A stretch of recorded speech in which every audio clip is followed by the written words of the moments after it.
Assalamualaikum warahmatullahi wabarakatuh. Perkenalkan, nama saya Muhammad Frans Juanda dari jurusan Informasi Perpustakaan dan Kearsipan dengan NIM 20266. Baiklah, pada pertemuan kali ini saya akan mempresentasikan dalam bentuk sebuah video, yaitu salah satu materi pada mata kuliah manajemen koleksi. Tanpa membuang waktu lagi, baiklah, inilah video saya. Pada kesempatan minggu kali ini saya akan membahas materi tentang pengembangan koleksi seperti yang saya jelaskan pada awal video tadi, yaitu sebelum kita membahas lebih lanjut apa itu pengembangan koleksi, kita harus mengetahui apa inti dari pengembangan koleksi tersebut. Yang pertama, mengapa perpustakaan perlu dikembangkan? Ada 4 hal alasannya. Yang pertama, perkembangan ilmu pengetahuan berjalan sangat cepat. Yang kedua, tiap waktu selalu muncul dan terjadi perubahan tentang teori-teori ilmu pengetahuan. Yang ketiga, pesatnya perkembangan teknologi informasi. Yang keempat, kebutuhan perpustakaan akan informasi semakin meningkat. Selanjutnya, kita harus mengetahui tujuan dan fungsi perpustakaan. Yang pertama, menunjang program pendidikan dan pelatihan. Yang kedua, memenuhi kebutuhan akan informasi. Yang ketiga, memenuhi kebutuhan sosial. Yang keempat, memenuhi kebutuhan kultural dan spiritual pemustaka. Yang kelima, memenuhi kebutuhan akan rekreasi. Serta yang terakhir, berfungsi untuk melestarikan budaya bangsa dan deposit. Selanjutnya, yaitu tujuan perpustakaan sekolah. Yang pertama, pendidikan, yaitu menunjang kurikulum pendidikan. Yang kedua, informasi, itu membekali siswa dengan keterampilan mencari dan menganalisis informasi. Yang ketiga, pengembangan pribadi dan watak.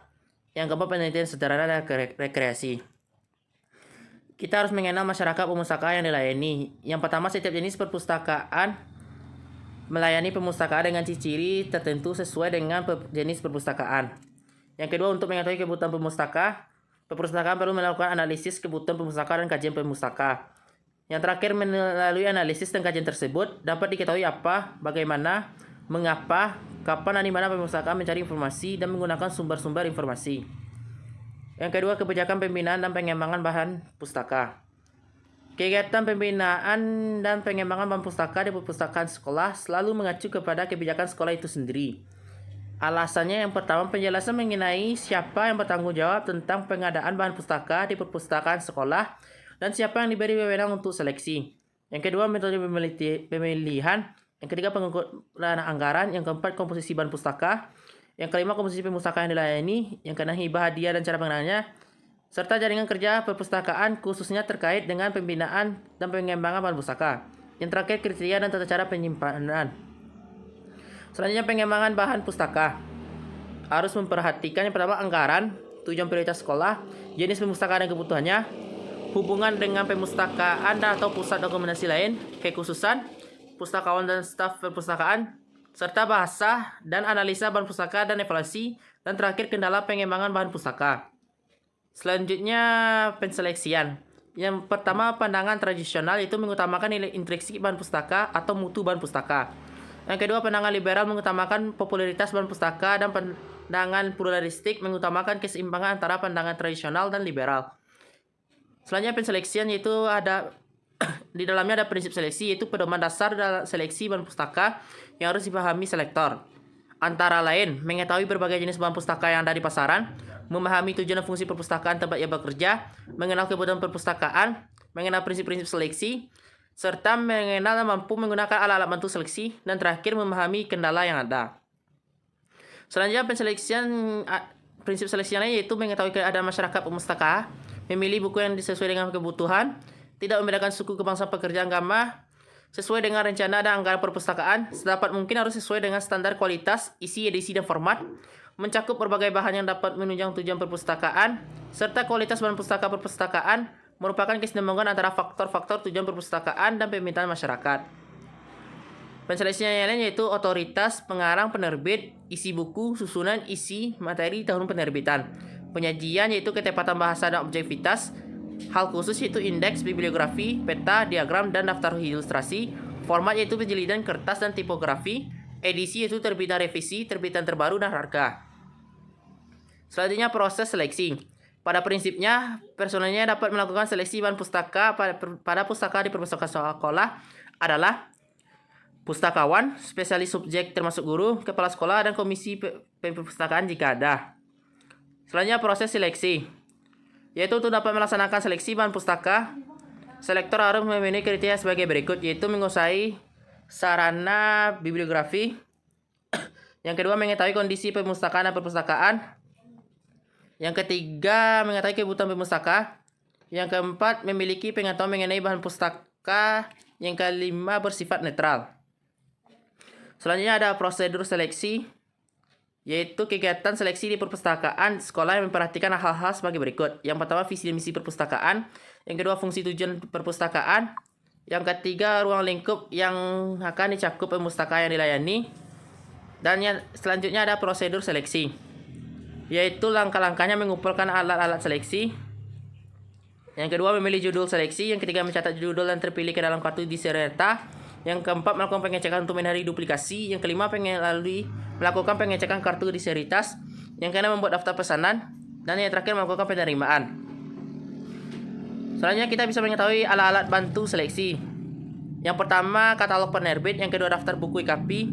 Yang ketiga, berita bibliografi. Yang keempat, bibliografi nasional Indonesia atau bibliografi daerah.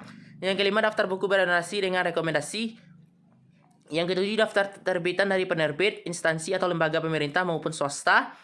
Yang kedelapan, katalog perpustakaan atau OPEK. Dan yang terakhir, lain-lain.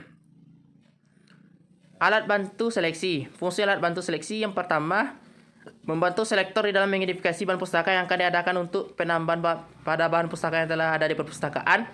Yang kedua, menghindari duplikasi bahan pustaka. Bisa kita lihat pada gambar berikut. Yang selanjutnya itu pengadaan bahan pustaka. Antara lain yaitu pengadaan bahan pustaka melalui pembelian, pengadaan pustaka melalui pertukaran, melalui hibah hadiah, melalui titipan, dan yang terakhir pengadaan pustaka melalui buatan sendiri. Selanjutnya yaitu pengadaan bahan pustaka. Yang pertama, toko buku. Yang pertama dipandang efisien dari segi waktu dan biaya. Yang kedua, tidak semua subjek atau judul buku dibutuhkan perpustakaan yang tersedia di toko buku. Yang kedua, penerbit, baik dalam maupun luar negeri. Yang pertama, pembelian buku melalui penerbit bisa mendapatkan potongan harga yang besar. Tidak semua penerbit memiliki cabang atau marketing di semua kota. Yang terakhir, agen buku, baik di dalam maupun luar negeri. Yang pertama, pembelian melalui agen dilakukan untuk buku-buku terbitan luar negeri. Yang kedua, bisa menjangkau semua penerbitan hingga lengkap. Selanjutnya, pengelolaan bahan pustaka.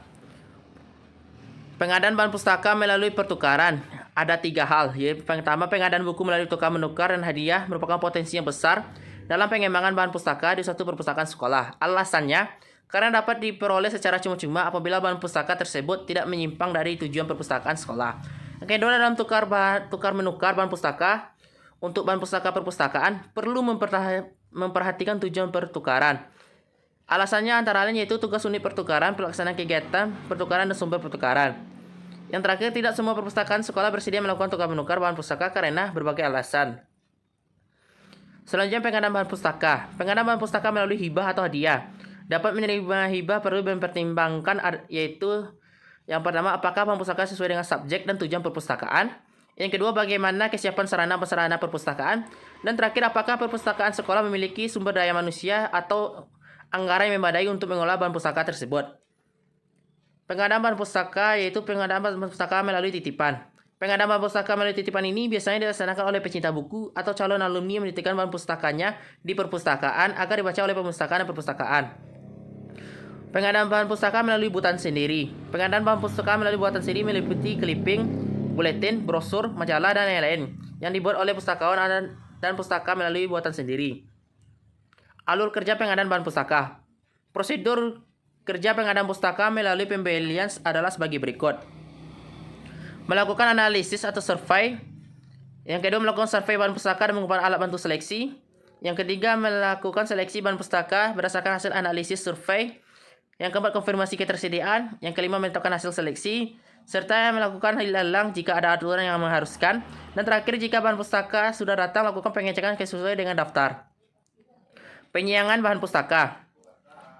Yaitu penyiangan merupakan kegiatan mengeluarkan bahan pustaka dari jajaran bahan pustaka yang ada di perpustakaan. Umumnya, perpustakaan sekolah mengadakan penyiangan 1 kali setahun apabila bahan pustakanya masih sedikit. Untuk perpustakaan sekolah yang besar, sebaiknya dilakukan setiap 3 tahun sekali agar beban pekerjaan tidak terlalu berat. Penyiangan bahan pustaka. Bahan pustaka yang harus berdasarkan pada kriteria penyiangan sebagai berikut. Yang pertama, kondisi fisik bahan pustaka. Yang kedua, isi. serta penggunaan yang terakhir duplikasi. Proses penyayangan. Dalam prakteknya penyayangan bahan pustaka membutuhkan banyak tenaga dan waktu. Sehingga banyak pustakawan yang jarang melakukan penyayangan dengan alasan tidak ada waktu, takut membuat kesalahan, hambatan psikologis seperti tidak tega membawa buku, ditentang oleh atasan, mengutamakan kuantitas, dan terakhir hambatan administrasi, misalnya buku tidak boleh dikeluarkan begitu saja dari bahan pustaka, tapi harus melalui prosedur yang rumit. Pembuatan laporan pengadaan bahan pustaka. Laporan kegiatan pengadaan bahan pustaka mencakup antara lain perencanaan dan proses pengembangan bahan pustaka, kondisi, jumlah, jenis, dan lain bahan pustaka sebelum dilakukan pengembangan bahan pustaka, kondisi, jumlah, dan jenis bahan pustaka yang diadakan dalam proses pengembangan bahan pustaka, kondisi atau jumlah jenis bahan pustaka yang dihapuskan akibat proses penyayangan, kondisi, jumlah, dan jenis bahan pustaka setelah proses pengembangan bahan pustaka. Yang terakhir, evaluasi proses dan hasil pengembangan bahan pustaka, dan kesimpulan dan saran bagi pengembangan bahan pustaka. Baiklah, sekian. Terima kasih telah menyaksikan video presentasi saya pada kesempatan kali ini. Lebih dan kurangnya saya mohon maaf. Wabillahi taufiq wal hidayah. Wassalamualaikum warahmatullahi wabarakatuh.